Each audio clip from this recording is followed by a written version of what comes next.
ജനഗണമന സിനിമയിൽ പൃഥ്വിരാജ് ഒരു ഡയലോഗ് പറയുന്നുണ്ട്. ഇന്ത്യ ഒരുത്തൻ്റെയും അതിനുശേഷമുള്ള വാക്ക് ഉപയോഗിക്കാനായിട്ട് ആഗ്രഹിക്കുന്നില്ല. ഇന്ത്യ ആരുടെയും സ്വന്തമല്ല. ഇത് ഗാന്ധിയുടെ മണ്ണാണ്, ഇത് നെഹ്റുവിൻ്റെ മണ്ണാണ്, ഇത് ഇന്ത്യയെ കൊണ്ട് ഇൻകുലാബ് വിളിക്കാൻ പഠിപ്പിച്ച ഭഗത് സിംഗിൻ്റെ മണ്ണാണ്. ഭാരതത്തിൻ്റെ ആത്മീയ പാഠങ്ങളെ ലോകത്തിൻ്റെ മുമ്പിൽ അവതരിപ്പിച്ച സ്വാമി വിവേകാനന്ദൻ്റെ മണ്ണാണ്. ഇത് ശങ്കരാചാര്യരുടെ മണ്ണാണ്, ചാവറ കുര്യാക്കോസ് മണ്ണാണ്. വിദ്യ കൊണ്ട് പ്രബുദ്ധരാവുക, സംഘടന കൊണ്ട് ശക്തരാവുക എന്ന് പഠിപ്പിച്ച ശ്രീനാരായണ ഗുരുദേവൻ്റെ മണ്ണാണ്.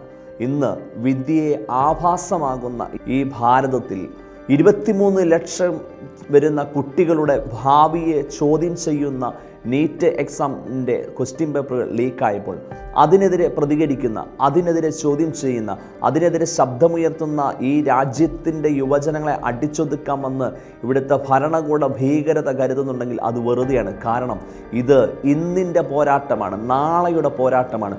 ഒരു ജനതയെ ആവർത്തിച്ച് തെരുവിലിറങ്ങുവാൻ പ്രേരിപ്പിക്കുന്ന വിധത്തിൽ ഇവിടുത്തെ രാഷ്ട്രീയ നേതൃത്വം മാറുമ്പോൾ, ഇവിടുത്തെ അഴിമതിയുടെ കറപുരണ്ട നേതൃത്വം മാറുമ്പോൾ എങ്ങനെ ചെറുപ്പക്കാർക്ക് നോക്കി നിൽക്കാനായിട്ട് സാധിക്കും? പാറ്റയോ പൂച്ചയോ പട്ടിയോ എന്തു പേരിട്ട് വിളിച്ചാലും ഈ കാലഘട്ടത്തിൽ യുവജനങ്ങൾ ചോദ്യം ചെയ്യും.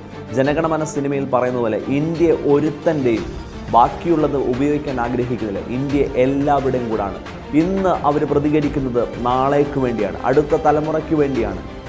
ഇനിയും അവരെ കണ്ടില്ല എന്ന് നടിക്കുകയാണെങ്കിൽ ഈ ഭാരതത്തിൻ്റെ മണ്ണിൽ ഈ ഭാരതം ഏതു വിധത്തിൽ എപ്രകാരം നാളുകളിൽ ലോകത്തിൻ്റെ മുമ്പിൽ തലകുനിച്ച് നിൽക്കേണ്ടി വരും എന്നുള്ളതിൻ്റെ ഒരു നേർസാക്ഷ്യമായിട്ട് ജന്തർ മന്ദിറിൽ അടികൊള്ളുന്ന യുവജനങ്ങളും അടികൊള്ളുന്ന മാതാപിതാക്കളും അടികൊള്ളുന്ന വിദ്യാർത്ഥികളും ലോകത്തോട് വിളിച്ചു പറയും.